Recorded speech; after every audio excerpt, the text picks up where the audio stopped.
World's biggest astrology community in Tamil. Online Astro TV, வாழ்வின் வெளிச்சம்.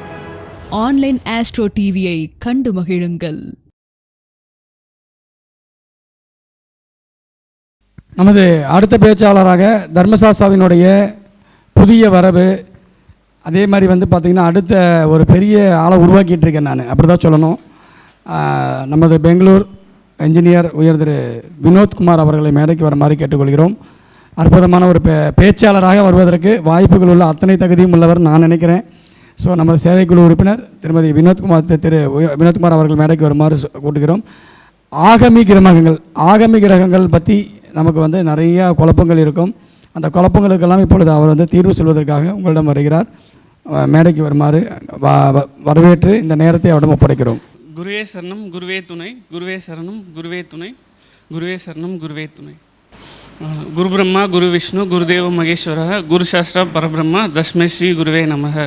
தர்மசாஸ்தாவின் 6ஆம் ஆண்டு விழா முதல் மாத கருத்தரங்கிற்கு வந்துள்ள குருமார்களுக்கும் ஜோதிட மாணவர்களுக்கும் மற்றும் ஜோதிட ஆர்வலர்களுக்கும் தர்மசாஸ்தா ஜோதிட வித்யாலயாவின் குடும்ப உறுப்பினர்களுக்கும் பொதுமக்களுக்கும் ஆன்லைன் அஸ்ட்ரோ டிவி வழியாக பார்த்து கொண்டிருக்கும் ஜோதிட ஆர்வலர்களுக்கும் மற்றும் ஆன்லைன் அஸ்ட்ரோ டிவி உறுப்பினர் முத்துப்பாண்டிய அண்ணனுக்கும் கதிர் அண்ணனுக்கும் நன்றிகள். எனக்கு இந்த வாய்ப்பு அளித்த என் குருநாதருக்கு நன்றி. எனது குருநாதர் டாக்டர் எம்கேஆர் அவர்களுக்கு நன்றி. என்னோட ஜோதிட தந்தைன்னே சொல்லலாம் அவரை. ஏன்னா அவர் போட்டிருக்க எல்லா கிளாஸும் நான் அவர்கிட்ட படிச்சிருக்கேன். இன்னும் படிக்காத கிளாஸ் ஒன்றுன்னா அது சோழி பிரசனம் தான் அவர்கிட்ட. அதுக்கப்புறம் எனது தாய் தந்தையை வணங்குகிறேன், என்னோடய முன்னோர்களை வணங்குகிறேன், எனது உபாசனை தெய்வமான உச்சிஷ்ட கணபதியை வணங்குகிறேன், எனது இஷ்ட தெய்வங்களான கிருஷ்ணர் மற்றும் லக்ஷ்மி நரசிம்மரை வணங்குகிறேன், மற்றும் நவகிரகங்கள் பஞ்சபூதங்களை வணங்குகிறேன், பஞ்சபட்சியை வணங்குகிறேன், 60 தமிழ் வருடங்களையும் வணங்குகிறேன். ஓகே, இந்த நாளுடைய சிறப்பு என்னென்னா, இப்போது சாஸ்தானா ஐயப்பன். ஸோ சூரியன் பகவான் வந்துட்டாங்க. இன்றைக்கி ரோஹிணி நட்சத்திரம், அதனால் சந்திர பகவான் காலையில் இது சார் சஷ்டி பெருவிழாவாக நடத்துகிறாங்க. ஸோ அதனால் செவ்வாய் பகவானை எடுத்துக்கலாம். அதுக்கப்புறம் விழாவை தலைமை தாங்குகிற நம்ம சுப்பிரமணியம் சார், அவர் பேரும் செவ்வாய் ஆதிக்கத்தில் வரும், அதனால் செவ்வாய் எடுத்துக்கலாம். ரோஹிணி நட்சத்திரம் புதன் கர்மா, அதனால் புதன் பகவான் வந்திருக்காங்க. இது பள்ளிப்பாளையம். ஸோ அதனால் இந்த ஊரில் பள்ளிப்பாளையம் பள்ளின்னா ஸ்கூல் தான், அதனால் புதனும் குருவும் வந்துடுவாங்க. அதுக்கப்புறம் ஈரோடு மாநகரம் குரு ஆதிக்கத்தின் கீழ் வருது. அப்புறம் இன்றைக்கி இப்போது 9 மணிக்கு வியாகத நாமயோகம், அதனால் பூராட நட்சத்திரம். ஸோ அதுக்கு அதிபதி சுக்கிர பகவானும் இருக்காங்க. இன்றைக்கி நாள் பார்த்திங்கன்னா 8/8/2026, அது கூட்டினிங்கனாலும் 8 தான் வரும். ஸோ 8/8/8, அதனால் சனி பகவான் ஆதிக்கம் இருக்குது. அப்புறம் இன்றைக்கி நட்சத்திரம் ரோஹிணி நட்சத்திரம், அதனால் அஷ்டமி திதியை எடுத்துக்கலாம். அஷ்டமி திதியோட கண்ட்ரோலர் ராகு பகவான். ஸோ ராகு பகவானும் இயங்கிட்டு இருக்காங்க. அதுக்கப்புறம் காலையில் பத்திரகரணம் ஓடிட்டுருக்கு, 6 மணிக்கு பத்திரகரணம் ஓடிட்டுருக்கு, அதனால் கேது பகவான். ஸோ 9 நவகிரகங்களும் இங்கே ஆட்சி செஞ்சிட்ருக்காங்க. ஸோ இந்த தருணத்தில் வாய்ப்பளித்த என் குருநாதருக்கு மிக நன்றி. நான் எடுத்துக்கொண்ட தலைப்பு ஆகமி கிரகம். ஆகமி கிரகம்னா எல்லோரும் கேள்விப்பட்டிருப்பீங்க. அது ஒன்றும் இல்லை, நட்சத்திர சாரம் கொடுக்காத கிரகம். ரொம்ப ராசி கட்டத்தில் 9 கிரகம் இருக்குது. 9 கிரகத்துக்கு 3 நட்சத்திரம் இருக்குது. ஸோ 9 × 3 27 நட்சத்திரம் இருக்குது. இப்போது ஸோ நம்ம ராசி கட்டத்தில் ரொம்ப லக்னமும் மாந்தியும் விட்டுட்டு மற்ற 9 கிரகம் இருக்கும். அதுக்கு சாரம் கொடுக்காத கிரகத்தை தான் நம்ம ஆகமி கிரகம்னு சொல்லுவோம். ஒருத்தரோட ஜாதகத்தில் அட்லீஸ்ட் ஒரு 2-3 ஆகமி கிரகமாக இருக்கும். அது என்னன்னு தெரிஞ்சுக்கிட்டே நம்ம முறையாக வழிபட்டால் நம்ம வாழ்க்கையில் ஜெயிக்கலாம். நானும் ஆகமி கிரகத்தை எனக்கு தெரியாமையே பயன்படுத்தி நான் இப்போ ஜெயிச்சிட்ருக்கேன். ஆகமி கிரகம் ரொம்ப அது எப்படின்னா நம்ம வாழ்க்கையில் ரொம்ப இடனாக செயல்பட்டுருக்கோம். அது தெரிஞ்சு அதை கண்டுபிடிச்சி நம்ம ஆக்டிவேட் பண்ணோன்னா நம்ம இன்னும் சக்ஸஸ்ஃபுல்லாக வரலாம் லைஃப்பில். ஆல்கெமி கிரகத்தை நம்ம எப்படி எடுக்கணும்னா, இப்போது சாரம் கொடுக்கலன்னா சப்போஸ் இப்போது 9 கிரகமும் வந்து ஒரு நட்சத்திரத்தில் நிற்கும். இப்போ சூரிய பகவானோட நட்சத்திரமான கிருத்திகை, உத்திரம், உத்திராடம், அதில் அந்த சாரத்தில் கிரகம் இல்லைன்னா அது அந்த சூரியன் வந்து ஆகமி ஆகிடுவார். அதே மாதிரி சந்திரனோட நட்சத்திரம் ரோஹிணி, அஸ்தம், திருவோணம், அதில் எந்த கிரகமும் நிற்கலன்னா சந்திரன் ஆகமி ஆயிடுவாங்க. அதே மாதிரி 9 கிரகத்தோட நட்சத்திரத்தில் எந்த கிரகமும் நிற்கலன்னா அது ஆகமி கிரகம்னு எடுத்துக்கலாம். ஸோ இப்போது நம்ம ஆரோஸ்கோப்பில் 3-4 கிரகம் இருக்கும். நம்ம அதை கண்டுபிடிச்சி எடுத்துக்கலாம். எந்த இப்போ 4 கிரகம் வருதுன்னா சூரியன் ஐஎஸ் டிகிரியில் இருக்காருன்னா சூரியனை எடுத்துக்கலாம். இப்போ ராகு கேது வந்துச்சுன்னா அது எப்படி எடுக்கணும்னா, இப்போது அந்த வீடு கொடுத்தவங்க வந்து யார் ஐஎஸ் டிகிரி இருக்காங்களோ அவங்கள எடுத்துக்கலாம். ஸோ ஆகமி கிரகத்தை நம்ம தேர்வு செஞ்சுக்கலாம். ஸோ இது ஒரு புது முயற்சி. லைக் நான் படத்தோட கம்பேர் பண்ணுறேன். சூரியன் வந்து எந்த திரைப்படத்தை நம்ம எடுத்துக்கலாம்னா அருணாச்சலம். அவர் ரஜினி சார் வந்து ஃபஸ்ட்டு பார்த்திங்கன்னா சாதாரண ஆளாக இருப்பார். அவங்க அப்பா வந்து நடுவில் அவங்க அப்பாவோட வீடியோ கிடைக்கும். ஸோ அதை வச்சுட்டு அவர் பெரிய ஆள் ஆகிடுவார். ஸோ நம்ம அதை எடுத்துக்கலாம். அது ஒரு கம்பேரிசனுக்காக எடுத்துக்கலாம். ஸோ அதாவது அவருக்கு ஆகமி அந்த சூரியனாக இருந்திருக்கலாம். அவர் சூரியனா தந்தை. ஸோ தந்தை மூலமாக ஒரு பெரிய ஆள் ஆகியிருக்காரு, அப்படி எடுத்துக்கலாம். சந்திரன் பார்த்திங்கன்னா வேலையில்லாத பட்டதாரி. ஸோ அந்த படத்தில் அது சனியாகவும் எடுத்துக்கலாம். பட் ஆனால் அது அம்மா பாசம் தான் மெயினாக இருக்கும். ஸோ அதனால் நீங்கள் வேலையில்லா பட்டதாரி படத்தை எடுத்துக்கலாம்.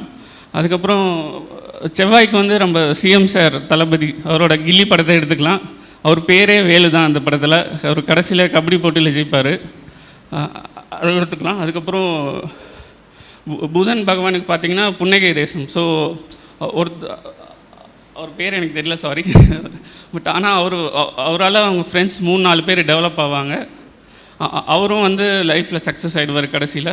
ஸோ புதன்னா ஃப்ரெண்ட்ஸு, அதை எடுத்துக்கலாம். அதே மாதிரி பட்டிக்காடா பட்டணமாக பார்த்திங்கன்னா சிவாஜி சார் வந்து முகேஷின் பேர், அது காமெடியாக இருக்கும் அந்த படம். முகேஷின் பேரை மாற்றி நியூமராலஜியால் ஜெயிப்பார். ஸோ அதுவும் எடுத்துக்கலாம். அப்புறம் தில்லுமுள்ளு படம் ரொம்ப சூப்பர் ஸ்டார்து. ஸோ அதுவும் உங்களுக்கு தெரியும், நகைச்சுவையாக இருக்கும். நகைச்சுவைனா புதன். ஸோ அதை எடுத்துக்கலாம். குருவுக்கு வந்து நம்ம படையப்பா படத்தை எடுத்துக்கலாம். ஏன்னா சிவாஜி சார் செஞ்சிட்டு இருந்தது அவர் அடுத்து சிவாஜியை குருவாக எடுத்துக்கிட்டு அவர் வந்து ரஜினி சார் வந்து அடுத்த இதுவாக அவங்க ஊரே காப்பாற்றிட்டு இருப்பாங்க. அடுத்து திருவிளையாடல் படத்தையும் எடுத்துக்கலாம். அதில் பார்த்திங்கன்னா தனுஷ், அவர் பேரே குரு தான் அந்த படத்தில். அவர் வந்து அது ரொம்ப காமெடியாக இருக்கும். பட் ஆனால் அவர் வந்து நேர்மையாக ஜெயிப்பார் கடைசியில், அப்படி தான் அதை காட்டுவாங்க. அது வந்து அவர் வந்து கொஞ்சம் நெகட்டிவாக காட்டினாலும் கடைசியில் பாசிட்டிவாக வந்து முடிப்பாங்க. ஸோ அது குருவோட கனெக்ட் பண்ணிக்கலாம். அப்புறம் சுக்ரன் வந்து பார்த்திங்கன்னா காதல் கோட்டை. ஸோ 2 பேரும் பார்க்காமையே காதலிச்சிட்ருப்பாங்க. அஜித் சாரும் தேவயானி மேமும் வந்து பார்க்காமையே காதலிச்சிட்ருப்பாங்க. அப்போ வந்து கடைசியில் பார்த்திங்கன்னா அவங்க மீட் பண்ணுவாங்க சென்னையிலையும். ஆனாலும் வந்து லவ் சேராது. பட் ஆனால் வந்து அவங்க வந்து ஸ்வெட்டர் கொடுத்துருப்பாங்க. அதில் பார்த்திங்கன்னா லோட்டஸ் இருக்கும். லோட்டஸ் வந்து சுக்ரனோடது. ஸோ அதனால் சுக்ரனை எடுத்துக்கலாம் நம்ம.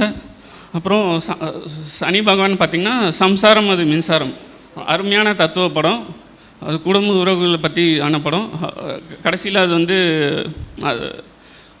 அவரோட பேரனால் வந்து குடும்பம் ஒன்றும் சேர்கிற மாதிரி காட்டியிருப்பாங்க. ஸோ அந்த படத்தை எடுத்துக்கலாம். ராகு வந்து கேஜிஎஃப் பார்த்திங்கன்னா ராக்கி வந்து ஃபஸ்ட்டு ஒரு சாதாரண ஆளாக தான் இருப்பாங்க. அப்புறம் கடைசியில் பார்த்திங்கன்னா காளி வதம் பண்ணிட்டு தான் ஒரு பிரம்மாண்டமாக மாறுவார். ஸோ ராகுனா காளி எடுத்துக்கலாம். ஸோ அந்த வதம் பண்ண உடனே அவர் வந்து பார்ட் 2ல் பார்த்திங்கன்னா அந்த படமும் பெரிய சக்ஸஸ் ஆகிடுச்சு. அதுக்கப்புறம் பார்த்திங்கன்னா கேது சக்னி, அது வந்து காமெடியான படம். பட் ஆனால் அதில் சூப்பரான ஒரு அர்த்தம் இருக்கும். என்னென்னா நாசர் சார் வந்து பேசிகிட்டே இருப்பார். ஆனால் யாரும் அவர் பேச கேட்க மாட்டாங்க. பட் ஆனால் அவர் வந்து கார்த்திக் கூப்பிட்டு வந்து அவரை பேசாமல் உட்காருங்க அப்படின்னு சொல்லுவார். ஆனால் சொன்னதுக்கப்புறம் பார்த்திங்கன்னா அவர் காசாக வரும். ஸோ கேதுன்னா என்ன, அமைதியாக உட்காந்துட்டு இருக்கிறது. ஸோ இது மாதிரி நீங்கள் படத்தை வச்சு கம்பேர் பண்ணிக்கலாம். ஒரு எக்ஸாம்பிளுக்கு சொல்கிறேன். ஸோ ஆகமி கிரகம் எப்படி செயல்படும் அப்படின்னு சொல்கிறேன். ஸோ ஃபஸ்ட்டு உங்களுக்கு பார்த்திங்கன்னா அது உங்களோட பிராப்த கர்மாவாக தான் இருக்கும். அது வந்து உங்களுக்கு இடனாக இருக்கும். நம்ம அதை தேடி கண்டுபிடிச்சி அந்த முறையை வழிபட்டோம்னா அது கண்டிப்பாக உங்களுக்கு சூப்பராக ஆக்டிவேட் ஆகிடும். ஸோ சூரியனுக்கு நீங்கள் என்ன வழிபாடு எடுத்துக்கணுன்னா, சூரியனுக்கு சிவன் வழிபாடு வில்வ அர்ச்சனை பண்ணிட்டு வரலாம் ஞாயிற்றுக்கிழமை. அப்புறம் சந்திரனுக்கு பார்த்திங்கன்னா பிறை சூடி அம்மன், சந்திர ஓரையில் திங்கக்கிழமை அன்னதானம் பண்ணலாம். சூரியனுக்கும் சந்திரனுக்கும் கந்தானமும் கூட பண்ணலாம். அது ரொம்ப சிறப்பான பரிகாரம்.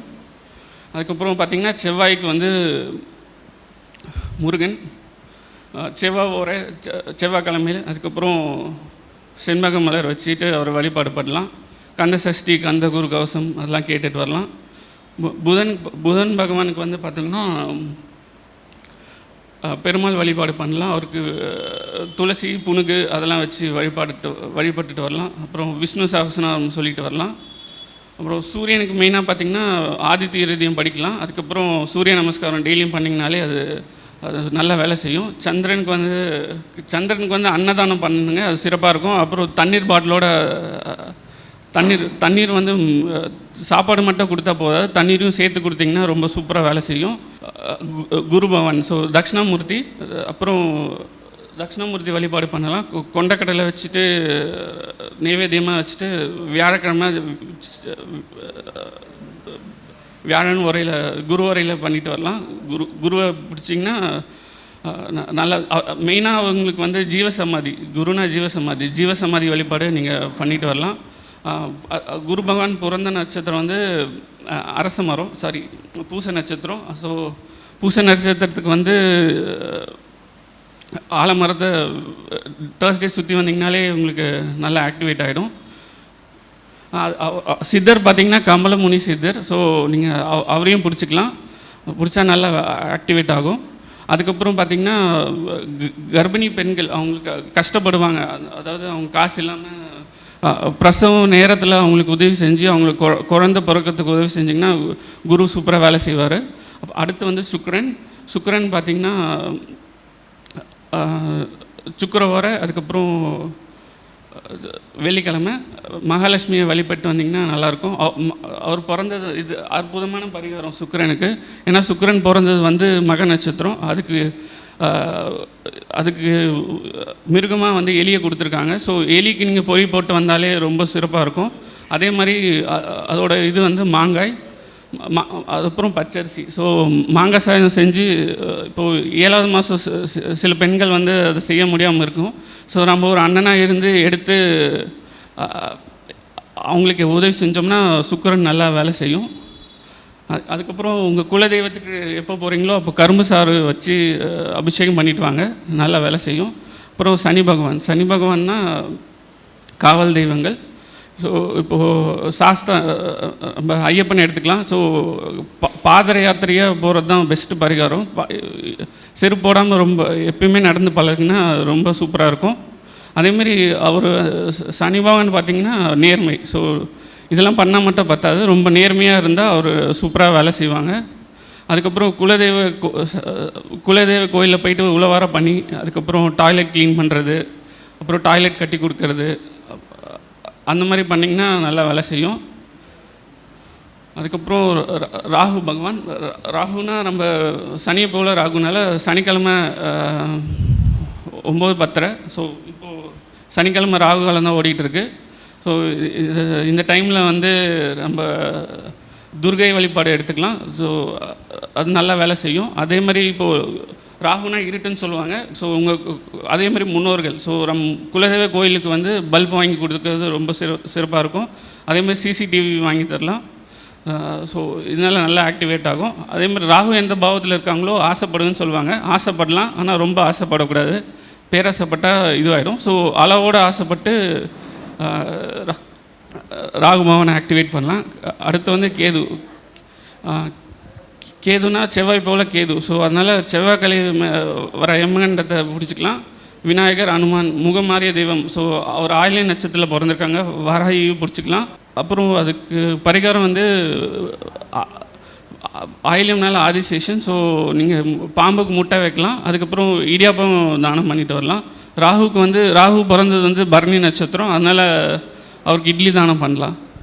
ஸோ அதுக்கப்புறம் என்னென்னா சூரிய பகவான் அவரை நீங்கள் பங்க்சுவாலிட்டியாக இப்போ டைம் கீப்பப் பண்ணிங்கன்னா பங்க்சுவாலிட்டியாக டைமை கீப்பப் பண்ணாங்களே ஆக்டிவேட் ஆகிடுவாங்க.